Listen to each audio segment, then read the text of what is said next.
ኧረ እናንተ ሰዎች ለእኛም ጊዜ ስጡን። ወይ ለምን እዚህ ትመጣላችሁ? ቤታችሁ አጨርሱ ብላችሁን ነው? እኛማ ከእናንተ ይምጣ ብለን ነበር።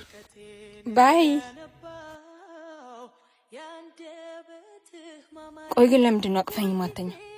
አልችልም፣ ይከብደኛል። ቆይ አንተ እኔ ለስሜት ብቻ ነው የምትፈልገኝ? ታውቂያለሽ፣ ፈልጌው እኮ አይደለም። በተደጋጋሚ ስናወራ አስተካክላለሁ ነው የምትለው፣ ግን ምንም አልተለወጥክም። እሺ በቃ አስተካክላለሁ። ቆይ መቼ? እንጃ። ዮናስ ትወደኛለህ ግን ነው ወይስ እያስመሰልክ ነው? እኔ እንደምወድሽ ነው የማውቀው፣ ተግባሬ ግን እኔንም እያጠራጠረኝ ነው። እና በቃ ከዚህ በኋላ ከኔ ጋር ሆነሽ እንድትጎጂ አልፈልግም። ለስካሁኑም በጣም ይቅርታ። በቃ ቆይ ድካሜስ? አሁን ሲገባኝ የደከምሽለት አይደለም ያንቺ የሚሆነው ከላይ የተሰጠ እንጂ። እሺ ይቅርታ።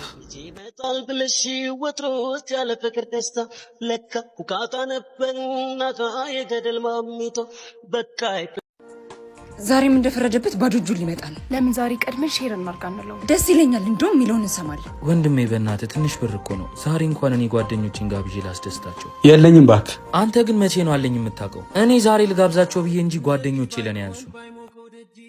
አንተ ምን ሆነ ነው ይሄን የሚያስቆየ? እባክሽ ከወንድሜ ጋር አስጨቃጨቅ ነበር። አንተ ሁሌም ማርፈድ አይሰለችም? እንደውም ወዳጅነታችን እንዲጠነክር አሪፍ ምግብ ሼር አድርገን ነው የምንበላው። አዎ ቆንጆ ሀሳብ ነው። 2 ሺህ ብር ለሷ እንላክላትና እንብላ። አይመስልሽም? አዎ ለኔ ላኩልኝ። ይሄው ምሩ እኔ አስገብቼልሻለሁ። አንተስ? ዛሬን እኔም ጋብዛችሁ መጠወት የማውጥቼ ይሄው ምሩ። እስከ ዛሬ ብር እያለህ ነው እንዴ ስንከፍል ዝም የምትለው? እውነቷን ነው። አረ በጣም ነው የሚደብረው። አረ እኔ ብር የለኝም። እናንተን ከሚደብራችሁ ልጋብዛችሁ ብዬ እኮ ነው። እና ይሄን ጌታ ምተ ነው? እናንተ ብዙ ጊዜ ጋብዛችሁኛል። ዛሬ ስልኬን አስይዤ ልጋብዛችሁ ብዬ ነው። ወይኔ ዮኒ ይቅርታ፣ አንተን ለማሳጣት አስበን አልነበረም እኮ። እንካ ስልክህን ተቀበል። አረ በጣም ቀልብን ያለ ይህ ቶሎ ስልክህን ይዛው ነው። በጣም አመሰግናለሁ ጓደኞቼ። ሰጪ እኔ የምልሽ የሚበላ ነገር አለ እንዴ?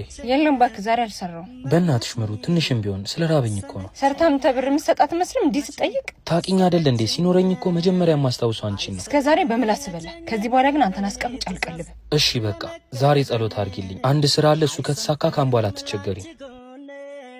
ደህና ወይ ይዙ እህቴ ምሳ አለ። ቆንጆ ምግብ ነው የሰራውልህ። እሺ ቶሎ በይርቦኛል። ምን አይነት ሰው ነኝ? የማይረሳ ነገር እረሳለሁ። ሲያስጠላ። ይሄው ቡናውንም አፈላልሃለሁ። እሺ ካልበቃ ጨምርልሃለሁ። እሺ ቡናውን አፍጥኙ። ና ዮኒ እንብላ።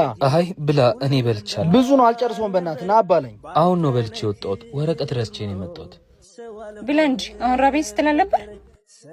ብላ ባልኩ ምን ትገላምጠኛለህ? እማያበላ ቢገላምጥ ምን ይጎዳል? ማን ተጎዳ? ለእኔ ስትል ሳምንት አትብላ። ዮኒ አቤት። እንዳልበላህ አውቄያለሁ። ትንሽ አትጎርስም? ተው እባክህ፣ የዛሬን ባልበላ ምንም አልሆንም። ከራቤ በላይ አለመፈለጌን ያመመኝ። ባህሪዋ ነው ታውቃት አይደል እንዴ? ማታ ደግሞ ካልበላህ ብላ ትናደዳለች። እሺ እኔ ስሜትስ? እሺ በቃ ብር ላክልህና ውጪ ብላ። በጣም ነው ማመሰግነው። እሁድ እስኪደርስ በጣም ይናፈቀኝ። እኔ ራሱ አይገርም ሰርግ እንዲናፍቃል እንዴ? አስቢ እስቲ እኛ እጅ ለእጅ ተያይዘን እኛን ሊያየን የመጣው ህዝብ ሁሉም ምግቡን አንስቶ እየበላ እኛም እጃችንን አንስተን ሙሽራዬ እያለን ግማሹ መጥቶ ከኛ ጋር ፎቶ ሲነሳ አሸኙትም ወይ ሲባል የእናቴን ምኞት ፊቷ ላይ ያየሁት ብቻ በጣም ሊጓጓት። አንዴ ሽንት ቤት ደርሼ ልምጣ።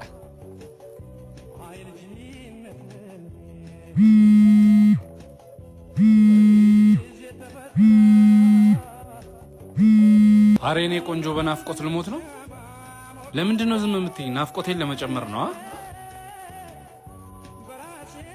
እማዬ እየደወለች ነው። እና ነሳኸው? ምናልባት አንቺን ፈልጋ ሊሆን ይችላል ብዬ አላነሳሁት።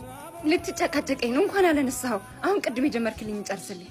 የተጀመረ ሁሉ እንደማያልቅ ዛሬ ገብቶኛል። ማለት ከአንቺ ሌላ ሴት ያለ እስከማይመስለኝ ድረስ ወድጄሽ ነበር። ካም በኋላ ፈጣሪ ምን ብዬ እንደምጠይቀው ታውቂያለሽ? ምናልባት ትዳራችንን ይባርክልን ብለህ ሁለተኛ አንቺ ላይ እንዳያሳየኝ። አሁን ውጪ ከቤት። እንዴ ማለት እማዬን ምን ልላት ነው?